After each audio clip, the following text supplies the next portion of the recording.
Hey, what's up guys, this is Carrero. I wanted to create this video to explain to you how to plan.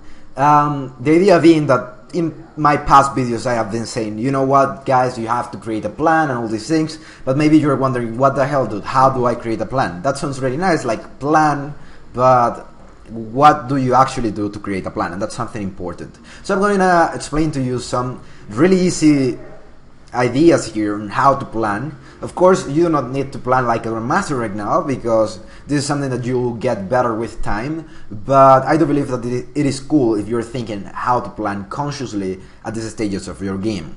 So what I wanted to say here is that maybe you're a little bit confused, maybe you have seen this planning thing as something kind of esoterical or weird or whatever, where people are just looking at the future and you do not have any idea how to do so. But it's quite simple.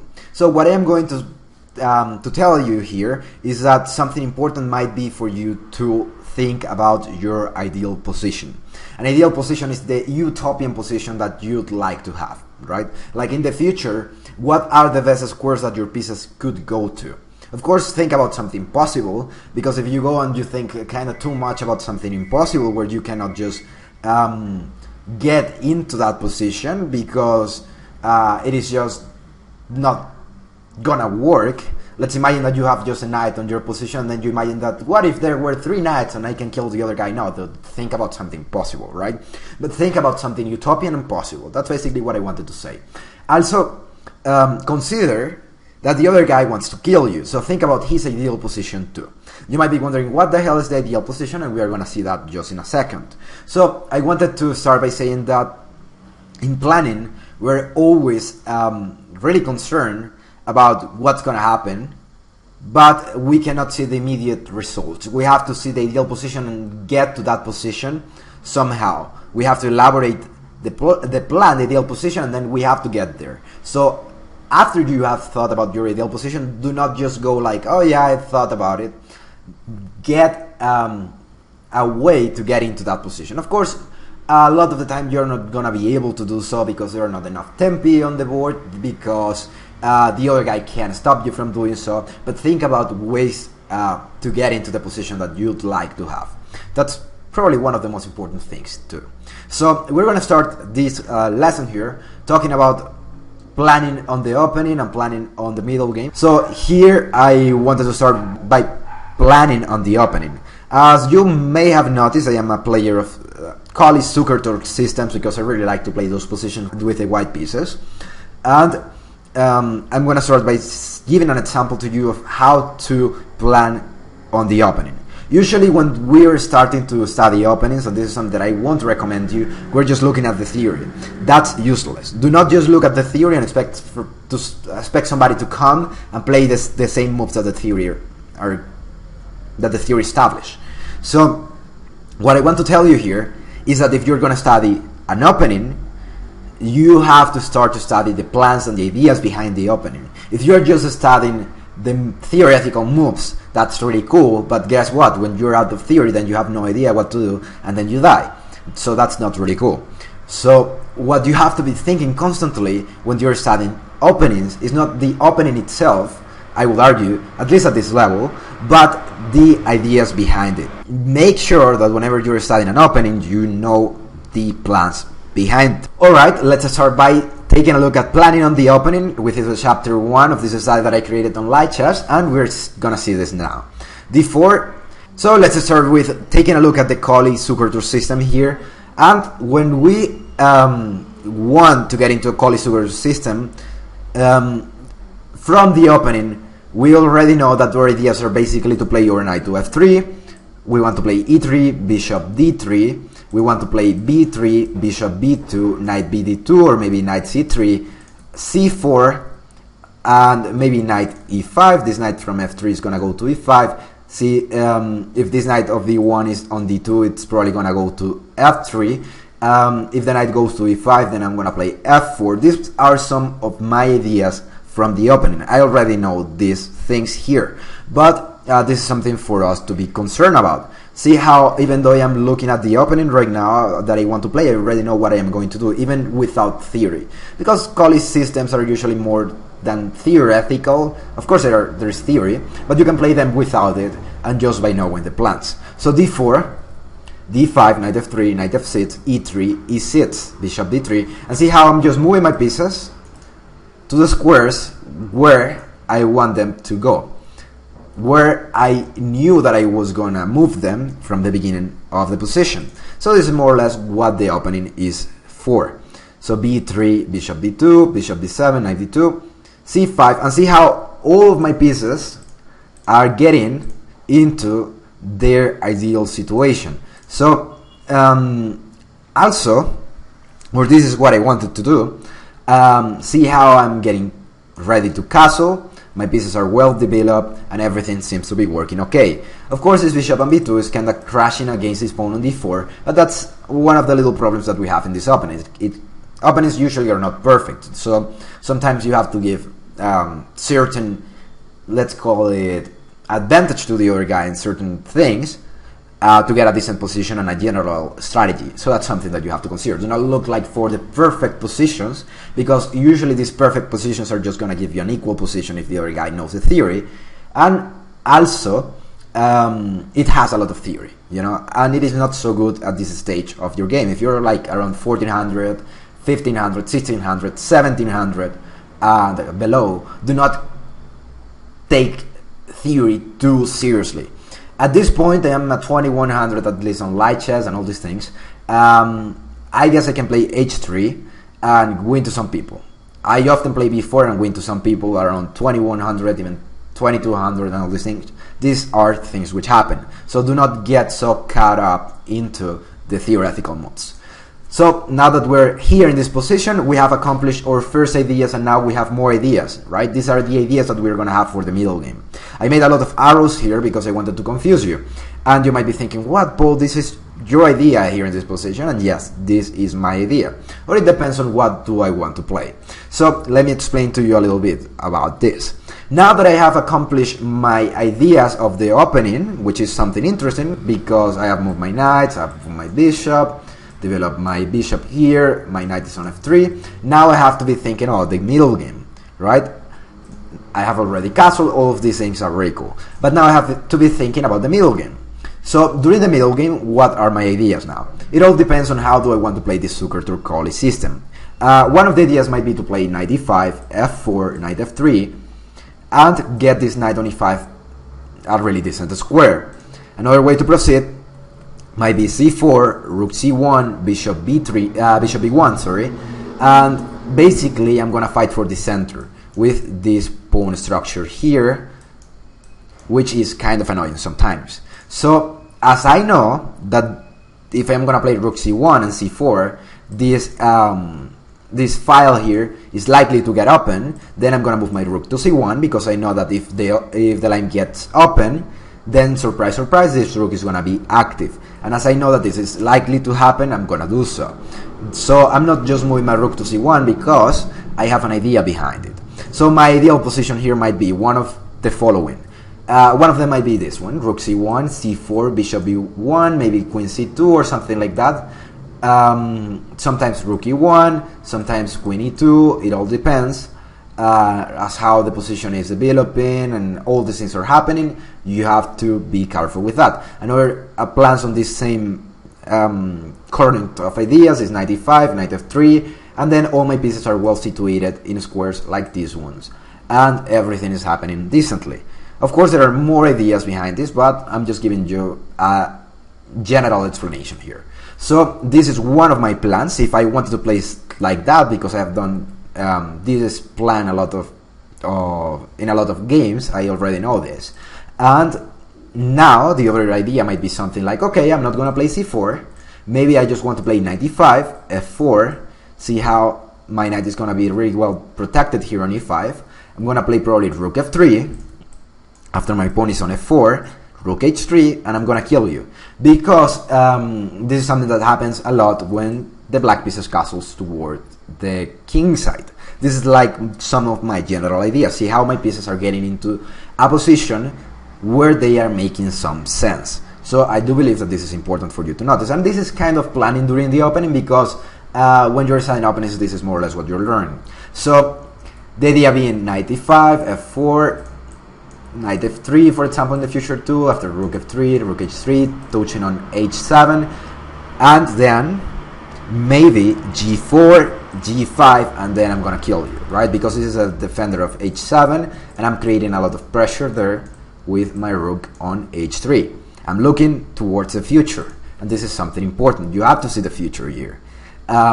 This is more or less my ideal position in this situation, and this is something common in this kind of position. So this is just for the white pieces, and we're gonna see something curious here.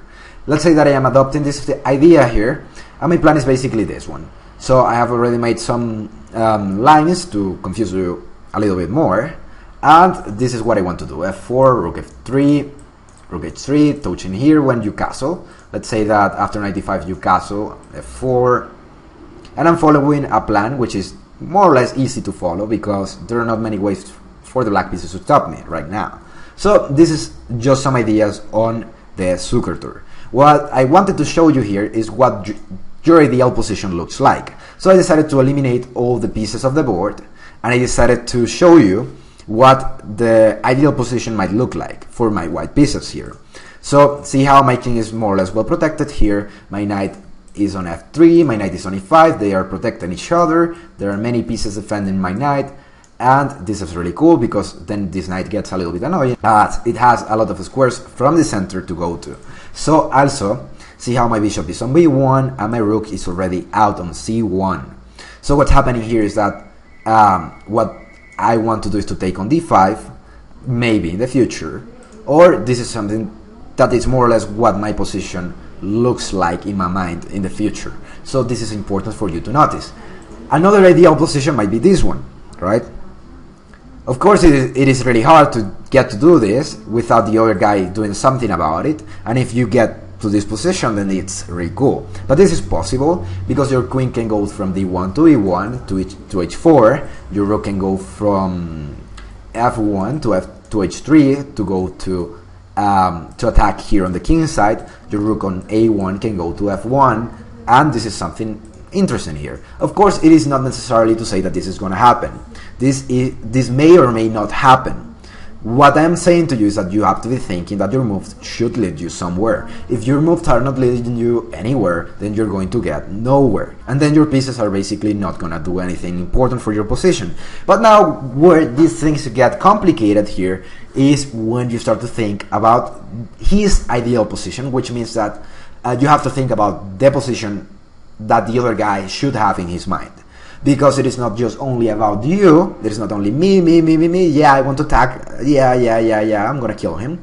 That seems nice, but it is not necessarily gonna happen. So we're gonna see now the ideal position number one for the other guy. Yeah, his ideal position. So the ideal position of the other guy might be something like this position. Usually in Zucker tours there are a little trick or two where you take on d4 and you move your knight to b4. The idea is that if the white pieces do not have this bishop on d3, then it is annoying to play this position. So what you're doing here when you take on d4, let's say e takes e4 or something, is that you're opening the file for your rook. Now that your rook is in a semi-open line, what's going to happen is that when you move your knight to b4, you're attacking the bishop of d3. If the bishop goes away, let's say to e2, to stop being captured by the knight on b4, and of course you're not losing in this position the pair of bishops, which is really important for the Zucker tour. Often what's going to happen is that of course there are not defenders on c2 and you're losing a pawn. Therefore you have to give away your pair of bishops, and that's something that you do not want to do. This is like the ideal position for the black pieces, a position where you do not have a bishop on d3. Because if I do not have a bishop on d3, it's harder to keep this position, and it's harder to attack, and it's harder to play on the center. So this is one of the ideal positions of the black pieces. His ideal position number two might be something like this one. Of course, there are many ideal positions that might happen, whatever, but these are just some plans here. So what's happening here is that you're playing bishop a3, and you're getting rid of the bishop on b2. So what's going on then? If I get rid of the bishop, and this is an idea that Capablanca established, If I get rid of the bishop on b2, what's happening is that all the black squares, or the dark squares, are getting really weak. And if I do so, then I have more chances to attack on the queen side. That's one of the ideal positions of the black pieces, and that's kind of annoying, so you do not want to allow him to do so. So if you're seeing that the guy is doing something like this, basically you want to stop him from doing so. Also, some ideas here might be to play e5. If they get to play e5, then they can break the center, and if they break the center, it is harder for you to control the center, of course. And if you do not have control of the center, what's going to happen is that you cannot attack on one side. Usually, of course, I'm just speaking generally here. But this is the idea that the other guy is having. If the guy is planning to do this, and this is just a plan during the opening, of course you do not have to know about this position. It's just to give you an idea of what you should be thinking during the openings, and when you study openings, if you want to. I would recommend you to study more middle games so that you get better at planning and get better at tactics. So, but anyways, in this position, you have to see these things coming, and you might try to stop them. For example, you might want to play a3. Of course, in this position, no, because you're losing the pawn. And this is just an example. But if you know that the guy is coming to b4 to attack the bishop on d3, you might want to play a3, or maybe in the worst case scenario, c3. The problem with c3 is, of course, that you are taking away squares for your bishop, but that's something that you might do to stop him from doing this kind of things, and also, well, giving squares to your bishop. What else do you have to consider in this position is that you have to be thinking about his plan, how to stop his plan, and how to get him an uncomfortable position to play, so that he has to be the guy who is reacting to you. Action and reaction. You want to be the guy acting, and you want the other guy to be reacting to you. And now we're gonna go to the next chapter on planning on the opening, which is basically a Yuko Pianissimo that I selected because the plans are quite simple and often people play these kind of things. So a Yuko Pianissimo has certain similarities with, let's call it Spanish openings, Ruy Lopez's and all these things, right? So the idea usually here for the white pieces is to play like bishop b3, bishop c2, knight bd2, rook e1, knight f1, knight g3, and then they kill you, right? Like something like knight f5 sometimes, and all depends on how the other guy wants to play. Sometimes in this position people play bishop d3, so that if you take on e3, then they can get a pawn towards the center, and it is easier to play d4 and break the center, and also they are getting this file open here. So that's another thing that you have to be thinking about.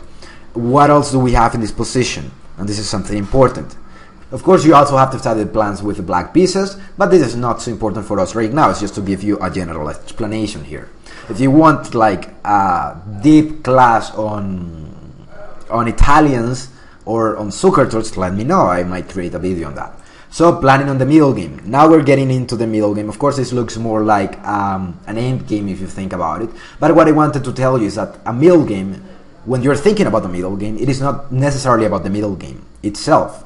It is about all the pieces which are conforming the middle game, the complexity of the middle game. So when you're playing during the middle game, you might be thinking about many things. One of them might be the position is closed or the position is open.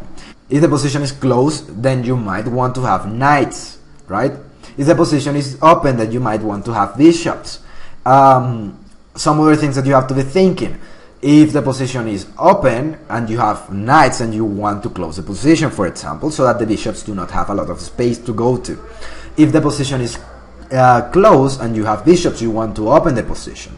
And all these things happening here. If the position is closed and you can get to trade a bishop for a knight, that might be something useful. If the position is open and you get to trade a knight for a bishop, that might be useful. Of course, it all depends on the things which are happening on the position, but I do believe that this is important for you to notice. So planning on the middle game number 2.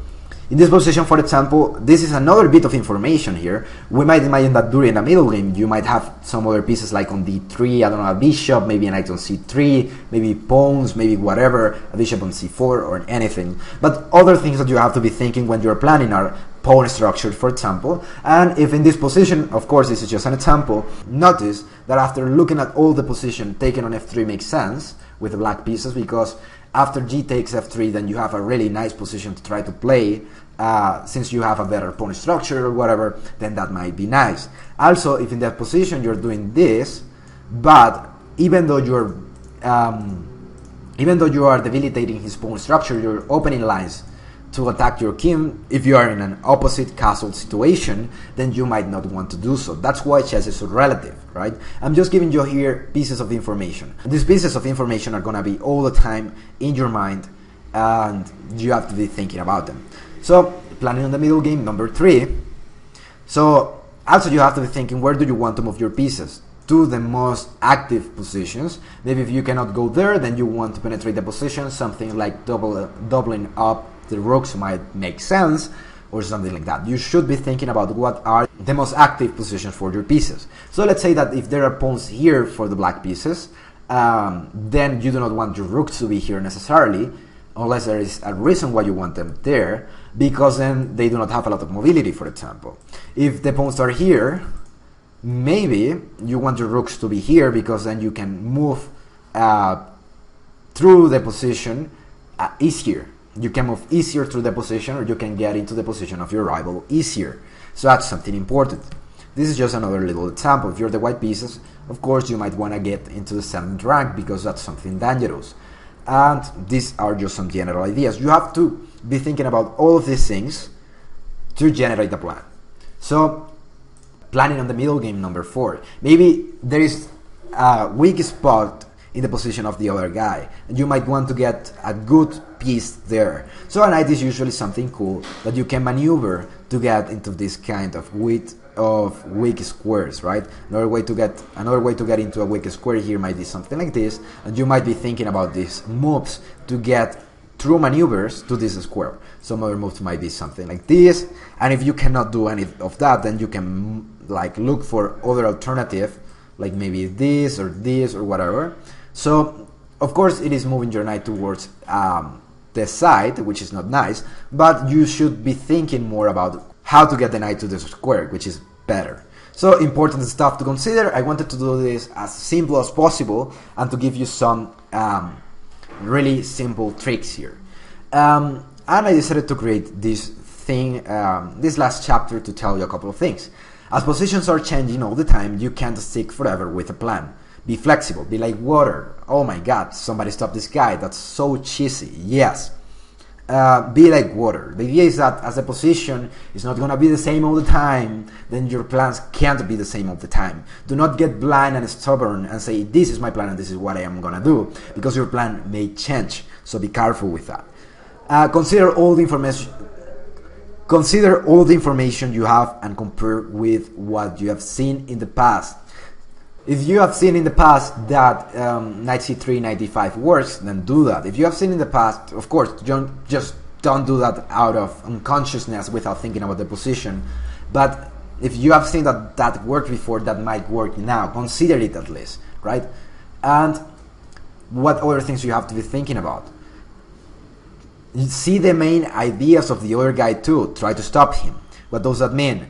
That if the guy has a really cool plan of maneuvering his knight to, let's say, f6, h5, and then f4, and getting into a really cool square, for example, then you might want to stop him, moving your bishop to e2, stopping him from getting to h5, for example. That might be something interesting to do. If you see that the guy has these ideas, then stop him from doing so. That's one decent policy. What else do we have here? Don't go crazy with a plan, forgetting about tactics. So you should always be thinking about tactics in the position. You do not have to be thinking only about the strategy. You have to be thinking about the strategy and tactics. That's why chess is complex, and this is something that you have to be thinking about. One of my students was saying something like bishop c4 and then bishop b3, and then my bishop, this is really cool. Yeah, dude, but see that you're losing a piece here. That's important, right? So don't go crazy. Consider all the things which are happening. Examine, think, test. And of course, this is just trial and error as anything, as going on a bike and just falling a lot of times, because you have to get a sense for this. And it is not going to happen from the night to the morning or something like that, from one day to the other one. It's going to take some time. So don't be so hard on yourself either. What else do we have here? Don't go crazy with a plan, forgetting about the tactics. That's what we already talked about. Plans are just ideas. Don't take them extremely serious. Don't go with them forever. Don't just stick with them. Don't get stubborn. They are just ideas. Compare plans. Think about different plans on the positions. Do not just see one plan. See different plans and different ideas. So principles are cool for these things. Follow what often works. This is something cool. If you have seen that often when you have an open line, a rook gets more activity, that might be a part of your plan. Consider those things. Don't learn open theory without understanding the possible outcomes and the ideas behind the position you're playing. This is a serious mistake, dude. If you're a 1400, 1500, 1700, 1800 players, I have seen this a lot of times before, understand what the hell you're doing, and otherwise you're gonna get into a position where, okay, theoretical, but what are you gonna do now? Think about that. Planning is better when you have time to think. Play longer time controls. This is something that will improve your planning, because when you have 3 minutes, then you do not have a lot of time to plan. But if you have 10 minutes, 12 minutes on the clock, then you can think about something. So that's a little bit what I wanted to say. I hope you now understand a little bit better about plans and how to create ideas, which is something that a lot of people are struggling with.